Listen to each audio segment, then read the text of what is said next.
Well, welcome, ladies and gentlemen, to ADIL Pharmaceuticals, a channel medicines for addiction. And joining to give us a high-level overview of the lead candidates, we're going to talk about some milestone expectations and so much more. We have Carrie, the CEO, joining us. First and foremost, welcome, sir. Thanks a lot. Thanks for having me, Kyle. Yeah, such a pleasure to get you on. You guys are playing in a fascinating, pharmaceutical space. But for newer audiences, maybe give us a high-level overview of your lead candidate, AD04, in your pipeline for alcohol use disorder. Sure. So, as you mentioned, ADO4 is our lead drug candidate. It's for alcohol use disorder, which is a huge public health need.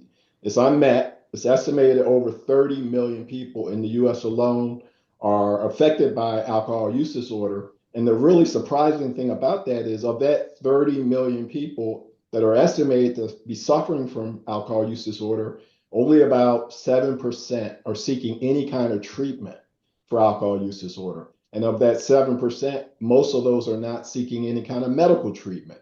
So it's a huge unmet need. And there are medical treatments available on the market, although the last one approved was in 2006. So think about that, almost 20 years with really no new medications available to treat that disease. So because of that, that's one of the reasons very few people are actually seeking the medical treatment. There are several drugs on the market, about four, for treating alcohol use disorder, but they all have some significant issues with them, which is one of the reasons why there are very few people using them.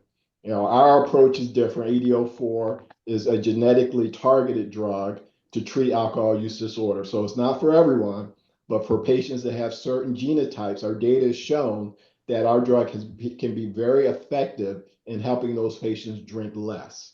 And that's one of the reasons we think we bring a new approach to treating alcohol use disorder by labeling it to actually help a patient drink less. All the drugs that are approved up to this point require patients to stop drinking before they can start the drug. So they have to maintain abstinence, and that's what those drugs were intended to be. And we find that that doesn't work for a lot of people long term. The real danger is really done when patients are drinking at that heavy level. And the goal is to really get them down from a heavy drinking level to a more moderate level of drinking. And that's what our drug is designed to do. Yeah, definitely appreciate the insight there. And what should investors kind of focus on from a milestone standpoint? I mean, you recently received a positive response from the FDA meeting regarding proposed in vitro bridging strategy for ADO4. Maybe tell us what that means and what's kind of going on moving forward. Yeah, so our regulatory strategy for ADO4 is to use what's called a 505B pathway, which means the drug is a repurposed drug of a drug called ondansetron that's been on the market for over 30 years at higher doses to treat nausea and vomiting associated with chemotherapy. So by this using the pathway we're using, we're able to rely on all that safety data that's already out there. But you have to do what's called a bridging study to compare how our drug at a much lower dose behaves in the body compared to the drug that's been on the market at those higher doses. So we completed that study. We saw no surprises. It did exactly what we were expecting it to do from a bioavailability standpoint, how it works with food or without food for the patient, how the dose at our much lower dose worked in proportion to the higher dose. So all that was positive. We went to FDA. We got very favorable feedback from them. So the next step is that we now have the green light really to start manufacturing the drug for our upcoming phase 3 program, which is the next stage in our goal to commercialize this drug. Yeah, and speaking on the commercialization front there, when it comes to like the addressable markets you guys are chasing after, is this mostly just in America right now? Do you want to talk about perhaps how you're just kind of standing out from the competition there?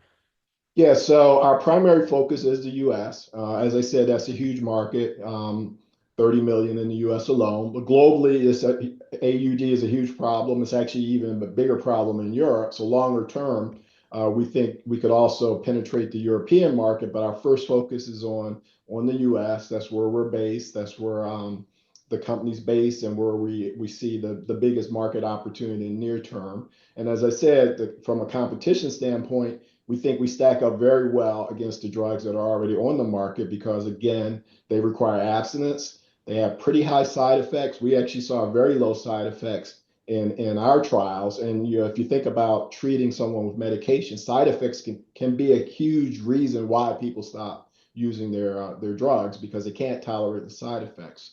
So we stack up very well there. Again, it's genetically targeted. So the doctors love the fact that it's not for everyone. So it's more precision medicine, and that's really where medications are moving toward being really targeted for specific patients where we show data it should work for those patients. It's the only drug we're aware of that approaches AUD that way. So we think we stack up very well against all the competition on the market with lower side effects, and again, a precision treatment and designed to reduce drinking, not require someone to stop drinking entirely.